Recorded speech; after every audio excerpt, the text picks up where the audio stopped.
beliau baru berusia 18-19. Ya, ini ditangkap, beliau itu sebenarnya mengajukan beberapa syarat untuk tunduk kepada Belanda yang syarat itu sangat berat untuk dipenuhi. Tapi ternyata demi mematahkan pengetahuan Pangeran Diponegoro, semua syarat itu dipenuhi. Beliau minta 1000 seragam pasukannya, namanya pasukan Mustofin, gitu ya, pasukan bergodopinilih bahasa Jawanya, itu pasukan terpilih. Ini harus pakai sorban lengkap dengan berbagai berbagai atributnya. Beliau minta uang 10.000 ringgit, beliau minta diberikan kuasa untuk merintah, minta pangkat tertinggi yang bisa diambil dalam militer. Kemudian beliau juga minta harus tetap pakai sorban, nggak boleh diminta untuk ganti dengan pakaian lain. Dalam pasukannya 1000 orang itu akhirnya dibuang ke Sumatera Barat untuk memerangi kaum Padri. Berperang dengan pasukannya Tuanku Imam Bonjol. Begitu sadar ini saudara kita, beliau berbalik melawan Belanda lagi, membantu pasukan Padri, kemudian beliau dibuang ke Bengkulu. Bengkulu. Nah, maka gelar pasukan Diponegoro ini, Ustadz, semuanya meniru Janisari. Persis hierarki militernya persis Janisari Turki. Jadi pangkat tertinggi itu Ali Basyah, hanya ada 3 Ali Basyah di pasukan Diponegoro. Di bawahnya Ali Basyah atau Ali Pasha itu adalah Pasha atau Basah. Basah di bawah, di bawah Pasha atau Basah itu ada Dulah, ada Angadullah gitu ya, Daulah dan lain sebagainya yang kemudian turun ke bawah. Nama kesatuan pasukannya ada yang Turkish, ada yang Bulkio gitu ya. Jadi kesatuan resminya ada yang dari Bulgaristan, kemudian ada Arkio yang kemudian komandan-komandannya orang Arab gitu ya. Kemudian ada Borjomuah gitu ya. Ada kemudian berbagai macam kesatuan yang semuanya sesuai hierarkis militer Turki. Jadi ini yang jadi penelitiannya Dr. Saleh Asad Jamhari. Diponegoro ini bukan gaya militer Eropa, bukan gaya militer Jawa, gaya militernya Turki. Jadi sangat-sangat Ottoman oriented. Ini lukisan penangkapan Pangeran Diponegoro dilukis oleh seorang pelukis Belanda namanya Nicolaas Pieneman. Nah, The Onderwerping van Diponegoro aan Letnan Jenderal de Kock. Dia beri judul Penyerahan Pangeran Diponegoro kepada Jenderal de Kock. Jadi lukisan ini dianggap sangat politis karena di sini tampak Diponegoro seperti orang linglung, dan frustasi. Ini pasukan beliau, kita bisa lihat seragamnya saat pakai sorban, pakai pakai rompi, kemudian pakai kain batiknya jadi selempang di bawah. Iya, ini sangat-sangat Turki. Ini juga. Ini pasukan beliau. Ini digambarkan seakan-akan ini 2 pengikut beliau sangat sangat terpukul dengan penyerahan ini. Nah, ini Jenderal de Kock dengan postur menang gitu ya, posenya menang. Nah, Raden Saleh ini salah seorang pelukis Indonesia, pelukis Nusantara yang kemudian melukisnya tahun 1857. Ini membuat interpretasi baru atas penangkapan Pangeran Diponegoro. Di sini Pangeran Diponegoro tampak marah karena ditipu. Di sini ada istrinya tampak menangis karena kemudian suaminya ditipu. Ini istrinya. Ini ada pengikut beliau yang kemudian bingung harus berbuat apa. Tapi kita lihat seragamnya sama, pakai sorban gitu, semuanya seperti ini. Jadi Pangeran Diponegoro di Magelang itu beliau nulis dalam babatnya, sebenarnya kalau aku mau aku bisa membunuh jenderal ini. Tapi itu akan menjadi aib seorang mukmin yang membunuh orang yang sedang dalam perundingan. Gitu. Itu beliau tidak mau. Kalau kita ke Magelang kita bisa lihat kursi beliau itu lengan kanannya hancur. Jadi bekas beliau menahan amarah yang sangat itu, belum menekan kursinya sampai kursi itu remuk gitu ya, lengan kursinya. Padahal kursi jati keras sekali. Bekasnya kelihatan karena kemarahan beliau yang luar biasa. Jadi ditipu. Itu suasananya Idul Fitri Ustaz, tanggal 2 Syawal beliau ditangkap itu. Jadi ketika beliau ditanya, loh saya itu kesini itu ya, orang muda ketemu sama orang tua. Tradisi kami sebagai seorang muslim mengunjungi yang tua di Idul Fitri, tapi Anda sudah berlaku culas kepada kami, justru kami ditangkap seperti ini. Ini kereta yang mengawal beliau dikawal oleh 500 husar, 500 kavaleri. Langsung beliau dimasukkan kereta, dibawa ke Semarang, dari Semarang dibawa ke Batavia, dari Batavia dibawa ke Manado, 3 tahun ditahan di Manado. Ternyata ada khawatir ketemu dengan Kiai Mojo yang ada di Tondano dipindahlah ke Makassar. Kemudian beliau sampai wafat di Makassar. Beliau itu umurnya total 70 tahun. Tapi dari tahun 1830 berarti sekitar usia beliau 45 tahun.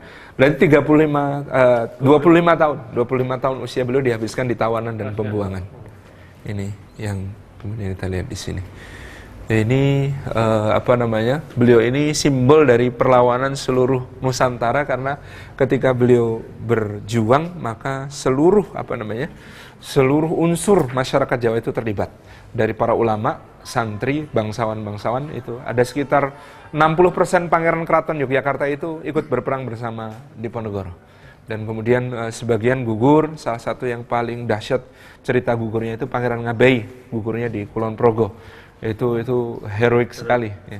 Heroik sekali gugur beliau, dan kehilangan Pangeran Ngabei ini yang kemudian membuat salah satunya Pangeran Diponegoro sangat-sangat shock gitu ya, karena Pangeran Ngabei ini salah satu pejuang di sisi beliau yang paling gigih gitu.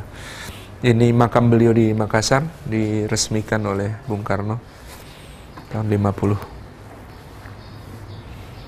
Ini Abdul Hamid Heru Cokro Amirul Mukminin Sayyidin Panatagama Khalifatullah. Iya. Kalau inskripsi di di stempelnya beliau bukan Amirul Mukminin, Kabirul Mukminin. Kabirul Mukminin. Dan ini bukan Khalifatullah, di inskripsi stempel beliau Khalifatur Rasulillah. Khalifatur Rasulillah. Jadi ini menunjukkan pemahaman keagamaan yang lebih baik daripada yang menggunakan gelar Khalifatullah. Khalifatullah. Ya, Sultan Abdul Hamid Heri Cokro Kabirul Mukminin Sayyidin Panotogomo Khalifatu Rasulillahi As-Tsani.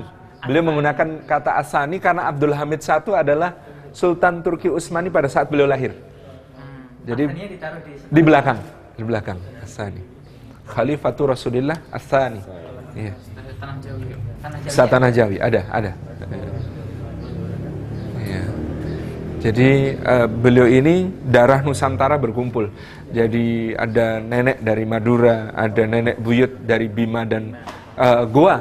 Ternyata ibunya Sultan Abdul Qahir dari Bima, dari Goa. Dari Goa Talu. Iya, jadi ini interpretasi yang berbeda terhadap satu peristiwa yang sama. Di sini lemes beliau, di sini beliau sangat murka. Baju dalaman beliau ini bergaris-garis yang bagus ini dijadikan inspirasi oleh Pak Fani untuk bikin Koko seri Diponegoro di Flood.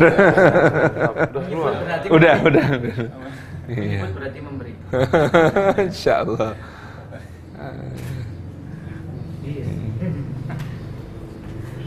Nah, ini sorbannya Kiai Mojo ini yang paling rapi. Apa? Baju. Ini jenggot tusuk sate.